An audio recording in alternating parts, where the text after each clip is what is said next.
la mort, la patrie ou la mort, la patrie ou la mort, ou la mort, nous vaincrons. C'est fini. La guerre de l'Est, c'est fini.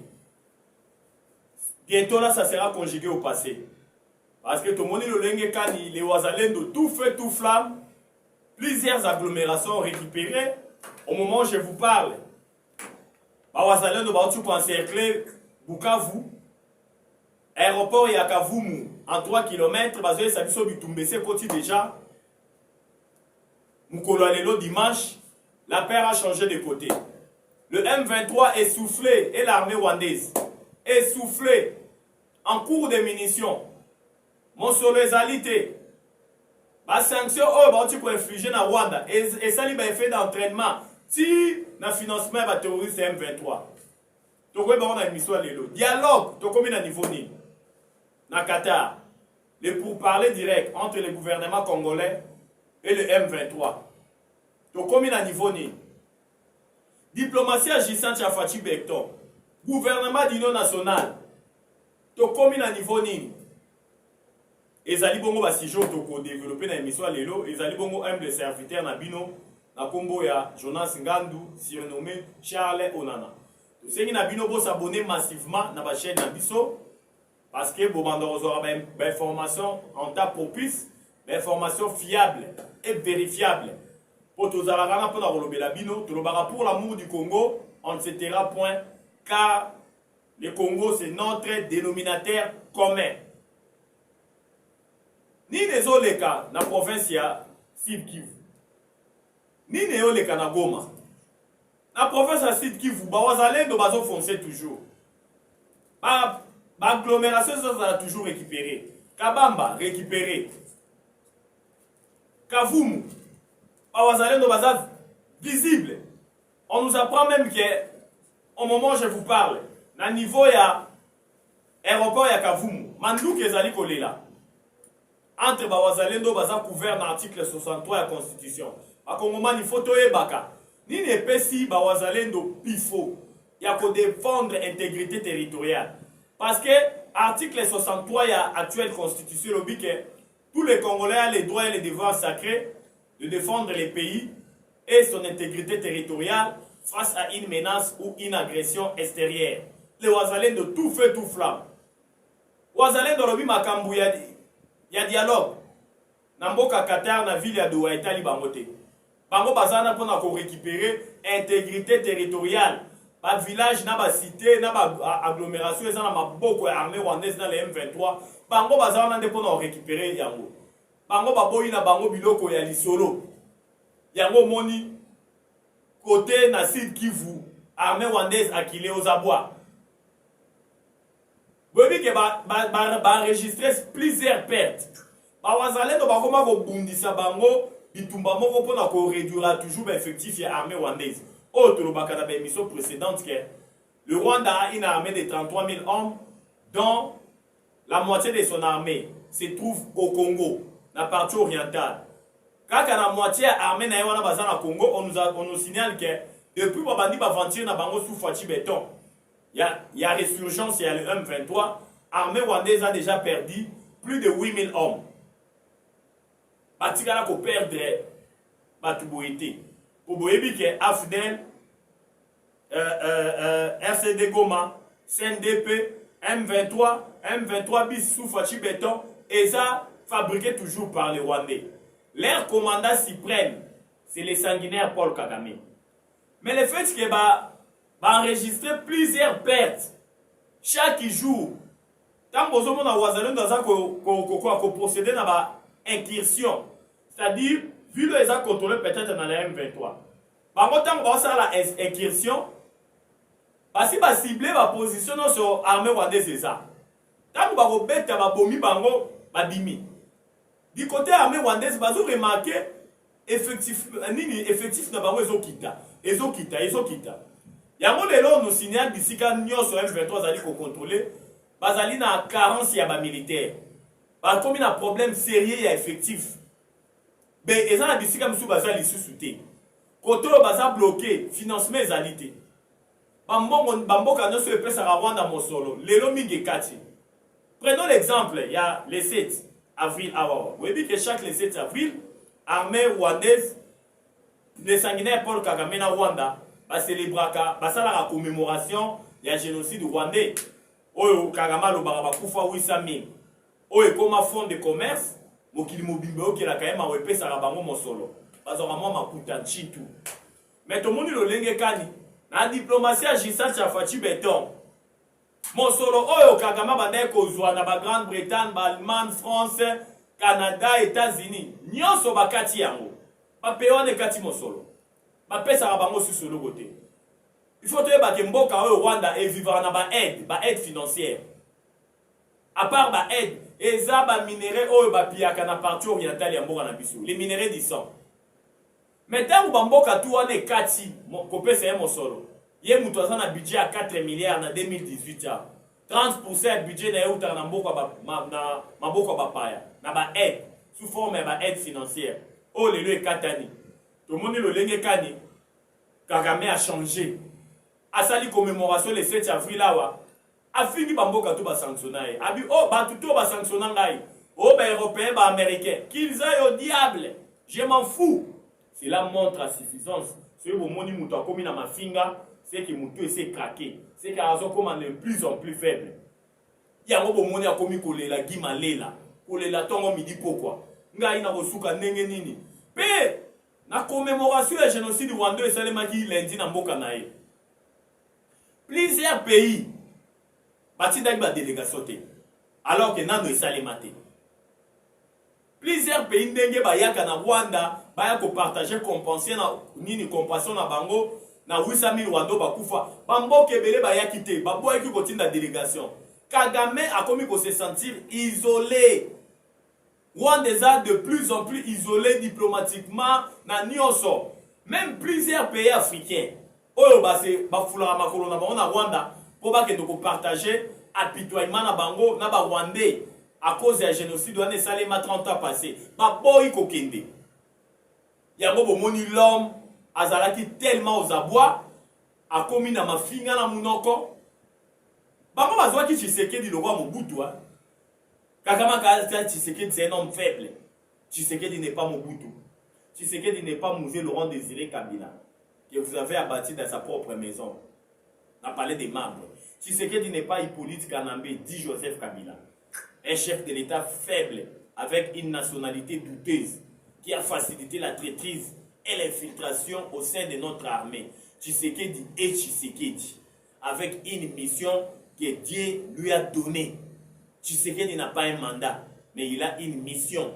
Car la Bible nous dit, tout pouvoir, toute autorité vient de Dieu. Qui bokonzinyo se utake par kolo. Si Tshisekedi azali tata mokonzi ekolo lelo, parce que c'est Dieu qui a voulu qu'il soit là. Le Congo c'est notre dénominateur commun. Tolo bakamaloba malamu pona mboko, tolo bakamaloba malamu pona tata mokonzi ekolo. Parce que échec na ye, eza échec ya bakongomani nyonso. Parce que ye azali kongomani ya yambo. Oyo biso nyonso, il faut tout soutenir ye.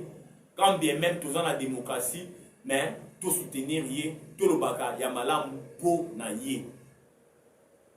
Na niveau ya Nord Kivu, à part Goma, bolandi bilan ya gouvernement o adressé bilan ya 52 personnes. O bakufa ki na ba bombardement en aveuglette oyo armée rwandaise a utilisé qui tangu ba wazalendo ba occupa ki plusieurs quartiers à ville ya Goma. 52 morts oyo armée rwandaise a bomi bango. 72 viols. Oyo salema ikara jour wana. Armée rwandaise a profité qui na bitumbana na ba wazalendo na ville ya Goma pour na ko violer ba maman. 72. Bazali ko apprendre biso même patient moko akufa ki na hôpital moko wana na Goma.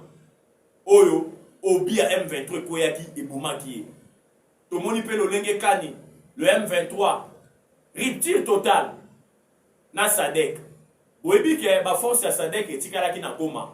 Ba komaki lo bazalaki lo ko en otage. Tango Goma ezalaki ekoyaki na maboko ya banyangala kate ya M23. Mais mikolelekaki bolandaki lolenge kani SADC oyo ezali communauté des États d'Afrique de l'Est. Oyo batindaki ba militaire po ba épauler FARDC. Oyo bakangamaki na ville ya Goma. Le M23 obligé ki bango ba signer accord moko na kati accord wana elobaki ke SADC fo abongisa aéroport ya Goma Et puis, tant que bakoluka babima Goma, babima na manduki na bango nyonso, M23 na armée rwandaise va désarmer bangote. Selon l'accord Oyo, Basina qui entre communauté des États d'Afrique de l'Est, Tobengi Sadek, et le M23, représenté par Sultani Makenga, côté M23. Mais tant que Kaka Goma qui a attaqué, on nous apprend que M23 a sali rupture et accord Rwanda Sadek. Alors bien, il y a accord Rwanda, Sadek a dit Mambangu na Goma, pour désarmer bango par la force. M23 sali rupture et accord Rwanda. La paix a changé de côté. Il y a un autre la paix réaction à Sadek. Pour tout le monde qui va donner à Sadek, tu empêches qui va voter, tu aurais pu empêcher va voter tant que signer qui accord Rwanda M23, le lengue kani ba accolade et ça les qui entre. Ba militaire, il y a Banyangala 4 M23, na ba militaire il y a Sadek. Mais le lot tout le monde le lengue kani match mabaluki. Rupture et salemi parce que M23 ça dit quoi accuser Sadek à l'obik. Sadek mutapé ça qui va position na bango et pas ya ba wazalendo po wazalendo bataki bango bongo baboma bango ebele nde babumi bango ebele na ville ya Goma yango tolobaki bitumba o wazalendo azali ko bunda ils avaient incursion pour réduire toujours ba effectif pour fragiliser Munguna de telle enseigne que tango ba bitumbe ko salema ya makasi to récupérer intégrité territoriale en mboka na biso quelques villages oyo ezana maboko banyanga 4 M23 na tamuke yango oyo ezali situation ya nord na sud Kivu oyo ezali sous contrôle ya bawazalendo parce que bawazalendo baza tout feu tout flamme, ils sont au four et au moulin pour bouter hors d'état de nuire les terroristes du M23 et l'armée rwandaise. Tokomi wapi na makambo tali masolo ya Qatar. Masolo à Qatar, arrêt total. Parce que la revendication, il y a la 4 M23, où que le gouvernement congolais a respecté avant pour parler direct et salement. Au gouvernement congolais, il y a une ligne rouge. Pour 6 revendications, la terroriste M23. Parmi les revendications, on a lobby, Tata Mokondiaiko, le Fati Béton, a ça la déclaration solennelle que Arzo Sololana, le M23. Batutu Bayoka, ou Fati Béton, au Tika Akosala. M23 lobby, Batu Nyonso, Bakanga Bango, ou Bazaki, n'a pas lien à Bango, ou Bazo Purgé, n'a pas prison Makala, n'a pas prison Songolo Pakala, au gouvernement Kangaki a libéré Bango Nyonso tout. Wana et pour ça les Makate. Parce que ça la lision na Eric Kuba, oui, Eric Kuba azalaka nani, azalaka conseiller à Corneille Nanga, ou bakangaka na Zambie, na Tanzanie a Estrada kai awawa. Ou ya bimisaka ba vérité nyonso ke Hippolyte Kanambe dit Joseph Kabila, yende muto finansaka bango. M23 le biba tika payer.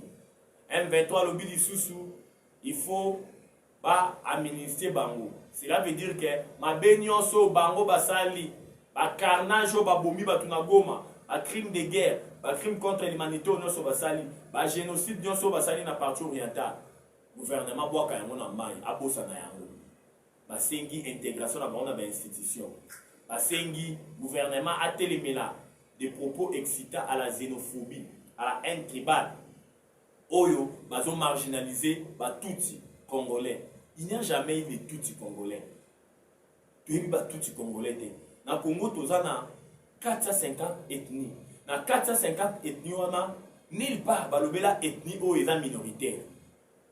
Mais à aucun moment, la constitution va changer dans l'article 51 où ils ont que non, l'État doit protéger les minorités. Mais la minorité baza wapi. Pour tous on a 450 ethnies. Wapi c'est quand on ethnie est minoritaire. Pour n'anga ceux qui ont minoritaire, bato ethnie est minoritaire. Pour le bisa ba pigment. Pour la pigment de baza ba premier habitant du Congo. Mais boni oh les Tutsi, oh article 51.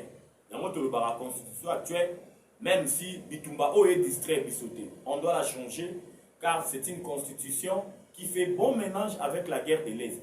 Car c'est une constitution des eaux facilité balkanisation parce que plusieurs articles dans la constitution ils sont flous, ils ont clarté. Lisez l'article 4 de la constitution qui nous dit qu'on doit démembrer encore pour créer de nouvelles provinces. Démembrer quoi? Toi dans la 26 provinces. Lisez toujours la même constitution. l'article 217. Où ils ont la biso que le Congo peut céder partiellement une partie de sa souveraineté en vue de promouvoir l'unité africaine. Non. L'unité appartient au peuple congolais. Pas à un panafricaniste et moko boulboul. Non. Donc, tout le monde dit que l'article belé dans la constitution actuelle, ils ont bilinga, ils ont facilité que Mboka na biso, ils ont toujours une unité. Il y a d'autres bitumba, où ils ont un est, car la unité, ça sera conjugué au passé et distraire bisoté. Tous ont toujours mis au gars. La clairvoyance doit être toujours au rendez-vous face à danger actuel. Il y a bitumba, où ils ont dit qu'on a Congolais dans la partie orientale, plus de 10 millions de morts. Plus de 500 000 femmes violées, plus de 110 000 hectares dévastés par l'agression rwandaise. Il y a quelques impérialistes parce que la plupart des partenaires de Rwanda ont en connivence pour déstabiliser la partie orientale de notre pays. Les gens parce que la diplomatie agissante est produit tellement de résultats escomptés. Preuve en est qu'aujourd'hui, la résolution 2773, il y a Conseil de sécurité des Nations Unies. La Rwanda a mis sa militaire dans Congo. Malgré l'applicabilité de l'ango, ils ont posé problème. Au Conseil de sécurité, quand on a même semaine, alors a commis qu'on annoncé maintenant, la sanction à l'égard du Rwanda. Dans l'agenda, on a 1533. L'agenda n'est uniquement pour prévoir la sanction. Parce qu'on prévoit maintenant la sanction contre le Rwanda. Tout ça, c'est la diplomatie agissante. Il y a Tata Mokonzi Ekolo. Oazali kotambola elongo na Nzambe.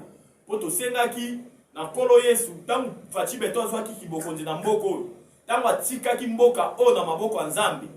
Olandaki lolenge kani ba pasteur o basambelelaki ye. Basengaki na Nzambe apesa fachi beton intelligence, sagesse ya Salomo. Ezali yango nde tozali komona. O ba Kongomani ebele bazalaki décourager tangu Goma na Bukavu ekoyaki. Zokande yango nde mutu esalaki ke mokili mobimba yebake ba Rwanda nde babundisa ba Congolais. Ba Rwanda nde bazali koboma ba Congolais 30 ans. Yango bomoni lolenge kani lelo, il a fallu Goma ekoya na Bukavu. Pour communauté internationale oyo akangaki misu na ye 30 ans. Na maibanda ko salema na parti orientale ya mboka na biso. Lelo bango tu bafungoli misu. Na oyo bayebaki politique ya déstabilisation na koboma ba Congolais. Basali rétro-pédalage. Balobi 30 ans de guerre, ça suffit. Ça en est de trop. Ça doit prendre un terme. Ça doit terminer. Pour tout, pour nani. Pour Nzamba Zalaka Congolais. Il y a un Nzambe de l'autre côté Makambu ya Congo. Dialogue direct na Qatar, na Doha. Arrêt. Au lieu de ça, il faut évoluer ça de sous-souté. Pour l'andi, moi, Museveni Nenga Leli. Asengi pardon. Mikoleleka qui a menacé qui a besoin de ville à Kisangani, soit à faciliter M23 tâches. Mais à Sengi pardon, alors bi tata na ya gangelier. Zokande sur l'information bisoto zui. Donald Trump na bengaki président Museveni. Ayebi ke ba nga na ozwa Congo. Tozo noué na bango partenariat stratégique, ya vente ya ba minerais stratégique. Oyo États-Unis a kotia ba milliards na est ya Congo, tolingi mbilinga te. Kebisa mwana na yo, oyo actuel chef d'état-major ya Uganda. Abi kebisa e, yango bomona ki alekaki asali tweet. Olimbisa ngai, na regrette na tweet yo na salaki. Po ba tweet mingi asala mingi ekokisama. Na décembre asalaki tweet ke bakokanga ba mercenaire.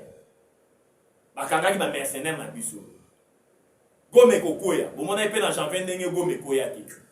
Yango bomona asali rétro-pédalage. Alors bi tokozwa kisangani te bolimbisa ngai tata na ngai Museveni agangeli ngai président Donald Trump asidikaki.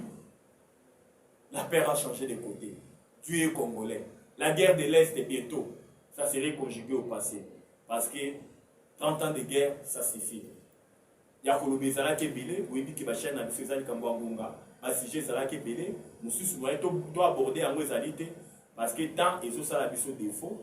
On a les autres Suki Awawa. Numéro Nabiso Zali plus 243 89 77 525 44. Plus 243 89 77 525 44. La patrie ou la mort. La patrie ou la mort. La patrie ou la mort, nous vaincrons. J'ai dit et je vous remercie. Ciao.